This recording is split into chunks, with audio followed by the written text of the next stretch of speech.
Talking of contagion, because you specifically mentioned contagion, it is clear that Greece had an effect on all the other peripheral countries that have been affected by the crisis in the past 2 years.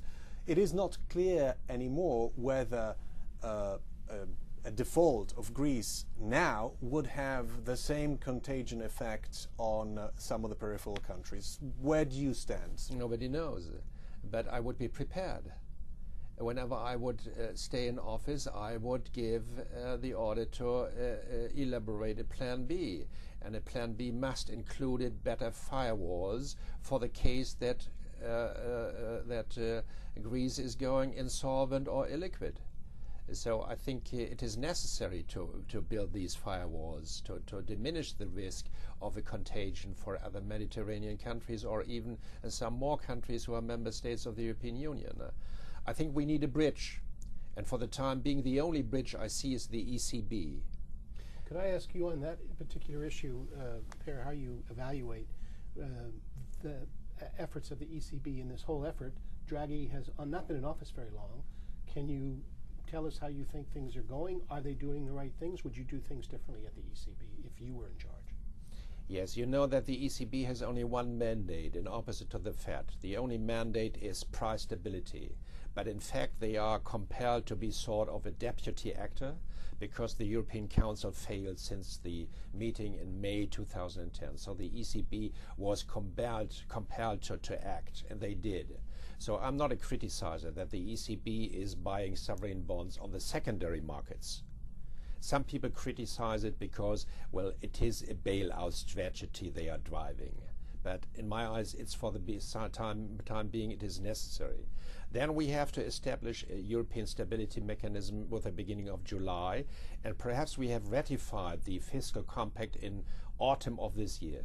And that could be the moment that the ECB is not buying any longer sovereign bonds, and instead of that, we can perhaps issue Euro bonds, because, well, we have established the conditionality with the fiscal compact that now Euro bonds can be issued, in preventing at the same time moral hazard.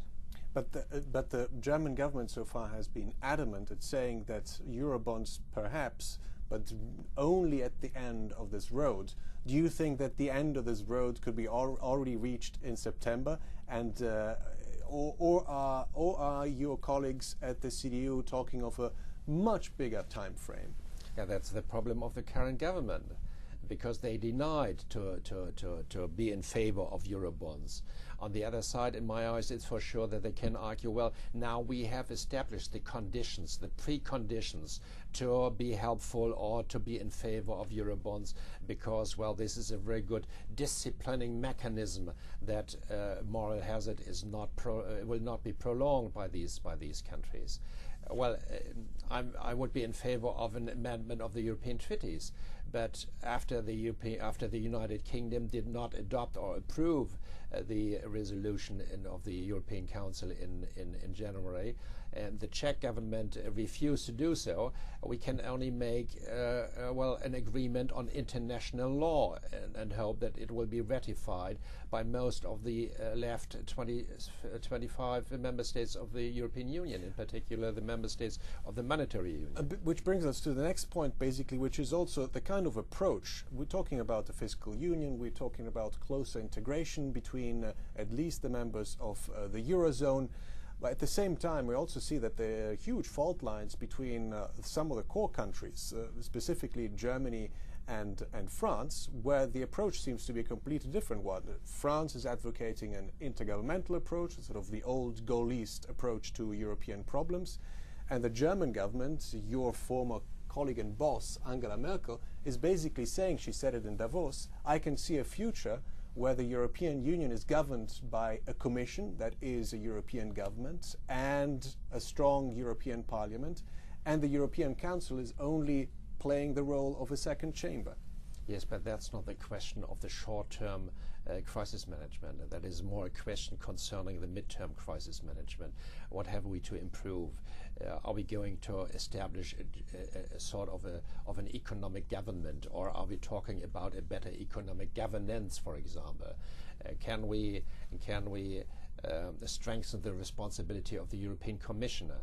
Should the European Commission be elected by the European Parliament to be strengthened against the European Council, and so on and so on. I think in a short-term view, which is orientated to this year, we are really compelled to stabilize the euro by those instruments we have.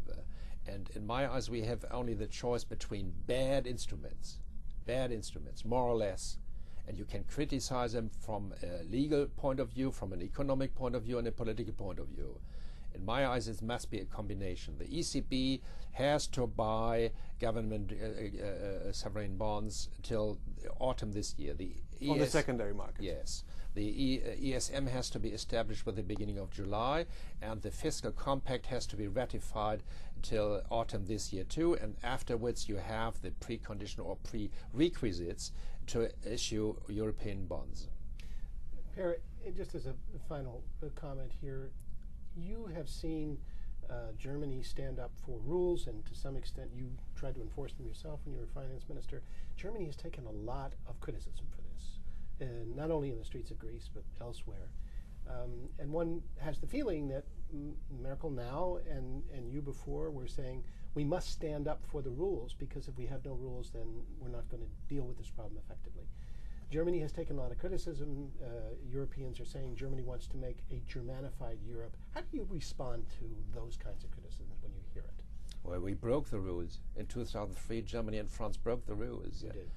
Nobody can remember by which circumstances. One of these circumstances was that the government of Gerhard Schröder launched a remarkable reform program called Agenda 2010. So that was the deep reason why we broke the rules at that time. And everybody claimed at that time that Germany has to carry out a reform program.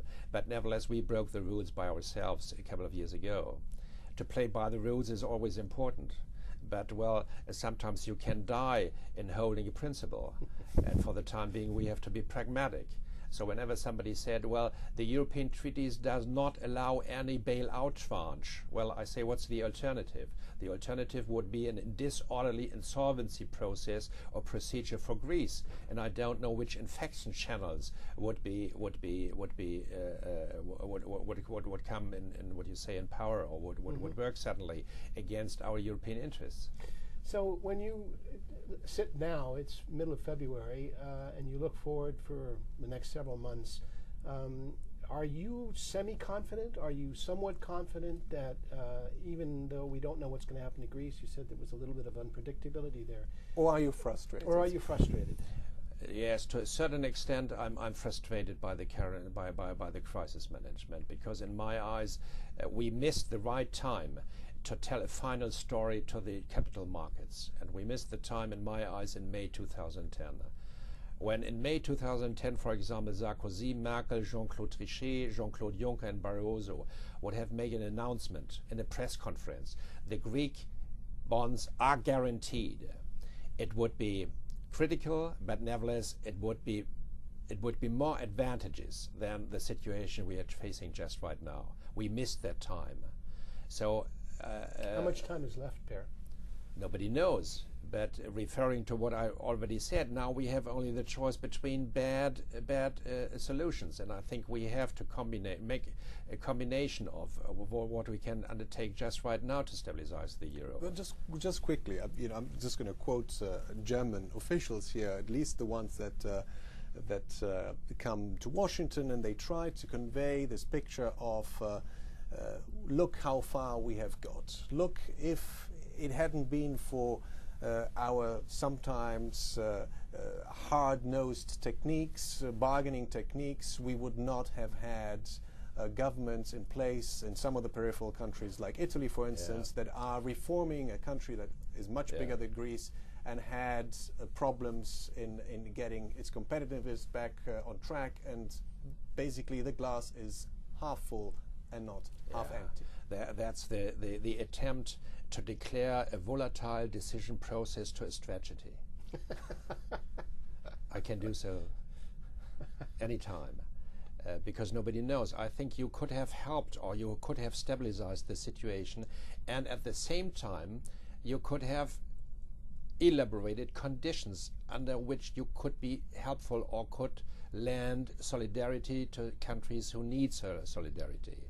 So it is, in my eyes, we never could exclude to combine, to be on one side helpful and on the other side called for own attempts or own achievements of these countries to improve their own situation. It could have been adopted or approved, well, 1.5 years ago. So we're really looking at quite a moving target at a fast speed right now and not knowing exactly where it's going to come out.